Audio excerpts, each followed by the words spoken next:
So I thought you would enjoy today's work. So welcome to the channel. You can probably guess where we are. We are at another fish farm. You can see behind me. I'll just give you a tour.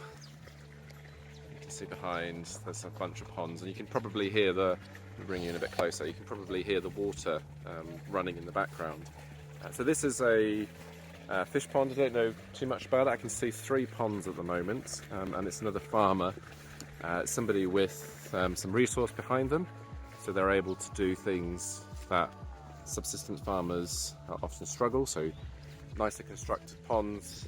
I didn't see, yeah, I can see pipes, which is another sign, and then strings that are going across, and these aren't cheap strings, so that's to stop the birds. So yeah, quite good. I think they are looking to increase their production. So we're here with the team. I've got Humphrey, who's talking to the local manager, and then Pauson with me as well, who's managing the relationship. He sort of did the introduction. Next to me we've got the river, or the stream. So that obviously is the water source ultimately. So they probably, I don't know where they tap it, but I suspect from back there. And this is perfect. We're expanding. This is, I think I'm right in saying we're outside of Rukungiri district, we're quite close to the border, but it's an expansion of what we're able to do. I was doing the maths yesterday, we've currently bought fish from 20 farmers, bought all their fish, so it's good. We're sort of running short of fish in the district. However, Pauson did a recent slot on the radio, his sort of not promotional piece, but educational piece, and of course there's some promotion within that, and so a lot of people have sort of rung him up after that 2-hour slot, and so we've identified more fish farmers, because the record keeping here isn't always as accurate. So you will find the government has a list of fish farms, but you can always add to that, because people, they don't notify the government necessarily if they've done fish farming. And resources are quite low for extension officers, so they won't always know all the fish farmers in their patch, because they're not able to get out as often as they probably would like, or for some of them they don't always get out as much as they should. So yeah, this is an example of a fish farm that we can support by providing fingerlings. Once we get our BSF back up and running, I would hope that they would buy BSF from us as well, and then ultimately we'll be buying their fish and then selling it. We never have enough fish, which is good. So it's that balance. I was talking to Humphrey about economies of scale. Once we get to enough volume of fish being sold, then we can really start to motor. It will have extra money to spend somewhere, and we'll be spending that on basically expanding, some of the pain points we have. So things like the hatchery, it's not quite big enough. What else would we do? Maybe some of the BSF stuff, maybe some more staff, some more equipment, things like that. So, this model that we've done, we've definitely done on a shoestring budget. But we've had some great successes along the way. We've had Think Aqua supporters, we had a KTN funded project which really helped set up the BSF to the standards that we wanted. So that's really helped us to sort of go from the beginnings we had to expansion, but there's always more as a business you can be doing. So yeah, I think I'm encouraged. The other person I should point out, see her behind, where's she gone? Oh yeah, you can just about see her. That lady there, she's actually a customer. She's bought fish from us before, quite regularly, but she's a local parish chief. So Uganda is divided. If you don't know, it's divided into different administrative districts. So you have like district, hope I get this right, districts, then you have counties, then you have sub-counties, then you have parishes. So she's a parish chief, and she actually wants to do some fish farming. So she's come along to see us at a fish farm, sort of killing several birds with one stone. And I think the gentleman in the background is the sort of farm manager, because obviously, it's a classic African farm in that it's not just fish. I see matoke, I see sugarcane, coffee, a number of different products and crops are being sold here. So yeah, so we are just sort of waiting for the madame, who is the wife of the gentleman who owns this. I think they probably do it. I mean, I'm sure it's together. Anyway, so we're waiting for her to arrive. We've got a net, so we're going to sample some fish just to see what size they are, because that's important for us. We need to know the size so we can buy. And we'll probably, hopefully, take some fish with us so that we can sell it, because then it's, you know, we're making best use of our time here. We're not just seeing the size. The porters here are not trained in how to do this, so it's not going to be as effective in catching all the fish. So we'll call it a sample just to see what size we've got, and then but we'll take whatever we get. So yeah, that's what we're doing here today. I'll send you some more. I'll show you some more footage in a second, and I'm sorry if this is shaking a bit. This is supposed to help, just for you to be able to see not just my ugly face, but stuff around us. So we've got these porters, 4 of them, so that really helps with their inexperience, because the more people we have on the net, the more fish you catch, because you can be at more points, and then the net isn't as slack, it's close to the ground at all points, close to the top of the surface, so you make sure you catch more fish. But that's a good start, just getting ready to do this. It's very hot, so my regret is I can't get in to help, but I need to sort of stay smart. Got my important meeting with the diocese tomorrow, so I've got to look a bit smart, and I've only got 1 pair of jeans, remember. So the lads are about to start sailing. Humphrey's giving instructions. I was saying, are you going to be able to do this with these strings across? Because a lot of them are touching the water, so you're going to have to sort of, yeah, I don't know how it's going to work. I was standing over there because of the shade, by the way. It's midday, and I'm a very white individual, and it's super hot. I have got sun cream, but you know, it's never enough. But challenge, absolutely, trying to get this working through the strings, but we'll see how we do. We are getting there.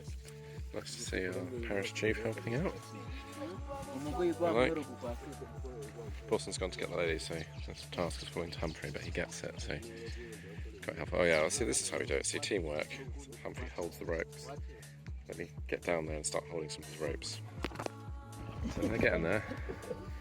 Taking turns holding the ropes, but it's too slack this end, but it's alright. We're just trying to sample, remember?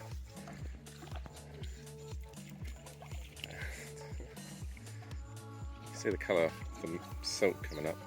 It's quite interesting, because that means the water is quite different colour to the silt, so it might not actually just be brown, it might be sort of as in soil, it might be algae potentially in there. You get different colours, it's not all green. This is Madame Kelly? Yes, please, Kellen. Kellen. So you're the owner of this site? Yeah. Yeah. And you were just telling us that what are your plans for this farm currently? Yeah, I'm planning for these fish ponds in the next 2 months. That is January from now. And by the end of January, I want to rehabilitate it so that I can be able to stock with the help of Mr. Pauson.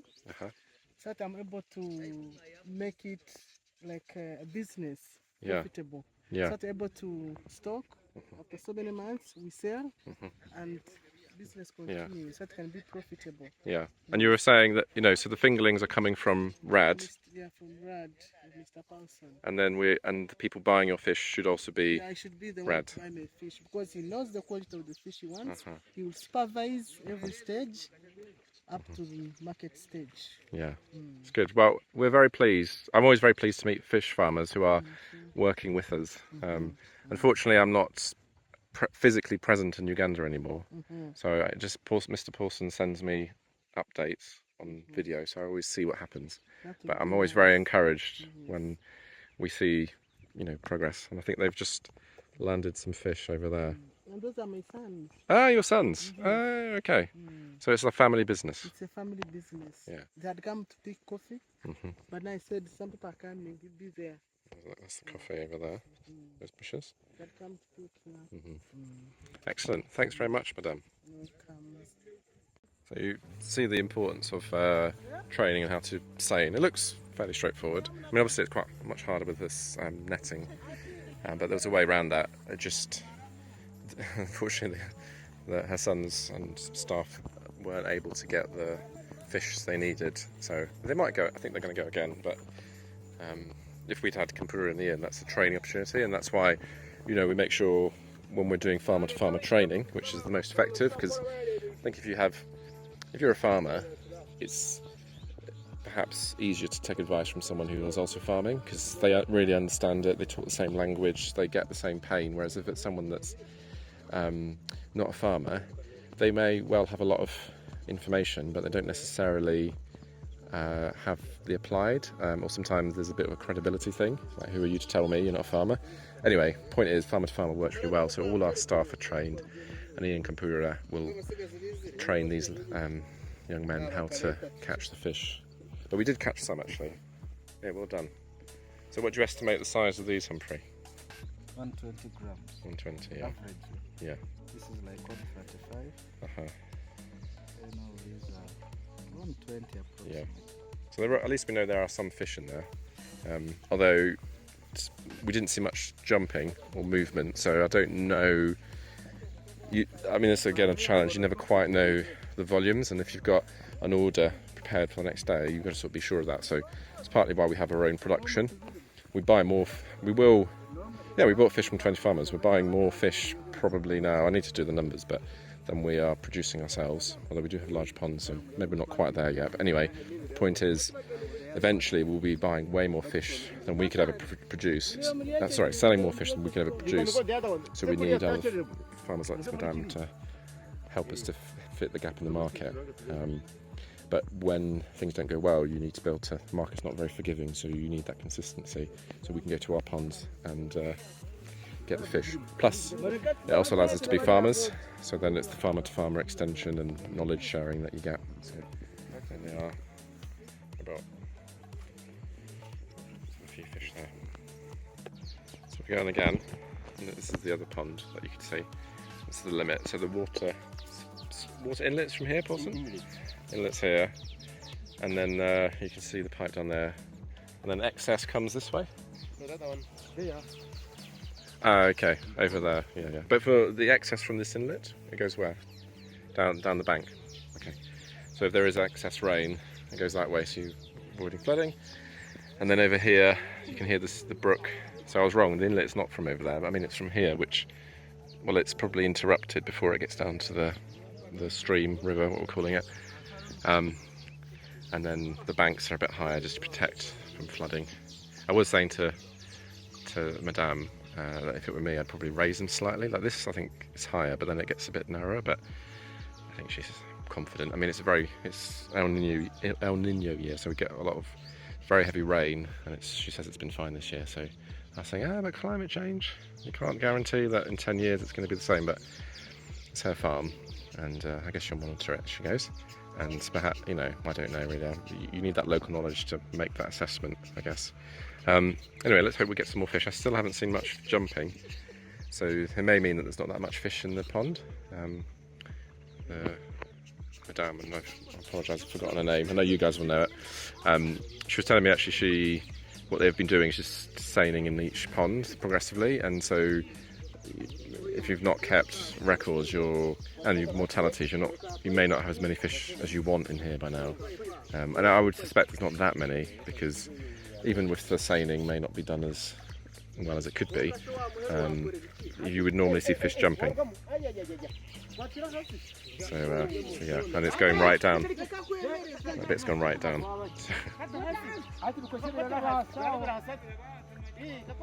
So you can see the problem, that the boom has gone right down. Oh, I still just saw a fish. I'll let them fix that. Oh, there's another one, just jumped.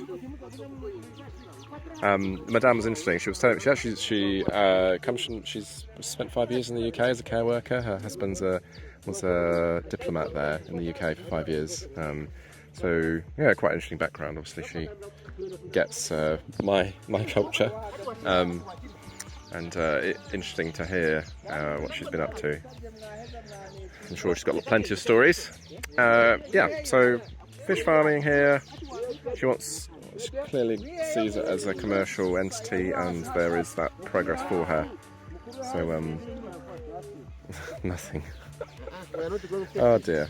Well, these things happen, but at least we've sampled and got some fish. It was a bit disappointing for everybody, but we weren't really here to catch fish, we were here just to see the size.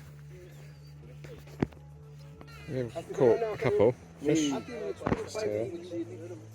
So there is some activity, but not very much. Madame's just about to leave. So yeah, very exciting I think for us. A farm that we stocked fingerlings from. Pauson helped them in his capacity as extension officer, but they weren't our fingerlings. But we did buy fish from them already. And what's she doing with that income? She's reinvesting it into the business, which is exciting. So yeah, anyway, so plan is for her to stock fingerlings in January or so. We should have another batch ready by that point. And then in, I don't know, 4 to 6 months, I guess, depending on how feed comes along, she will sell to us and then we can sell on. So yeah, it's pretty good and we are happy with progress. Yeah, good visit. Well done to Humphrey and Pauson for organising this and for adding another, well, I mean, she wasn't our network, but sort of increasing the links, I guess, the relationship between us, which is always positive because we are, of course, RAD wants to help. It has its own production, but ultimately our ambition is to bring a huge benefit to fish farmers, and when they benefit, we benefit. So there's like a mutual relationship there. So I'm always pleased when those relationships strengthen and don't weaken. So, you know, every now and again. I don't know if have we had people we've lost along the way in terms of not joining RAD. I think the only disappointment from people is probably that we haven't been able to supply as many fingerlings as they would like. But other than that, we haven't disappointed them. So yeah, I think people are very forgiving they understand what it's like sometimes. So yeah, good project, and I'll see you on the next video. So we're just being picked up. The house is just up there. Pauson went to drop off Madame. We walked up a bit later, so I just thought you might like to see the background. So yeah, it's a good little bar there. Very peaceful and nice. Incredibly hot. Alright, bye for now. Proper bye this time.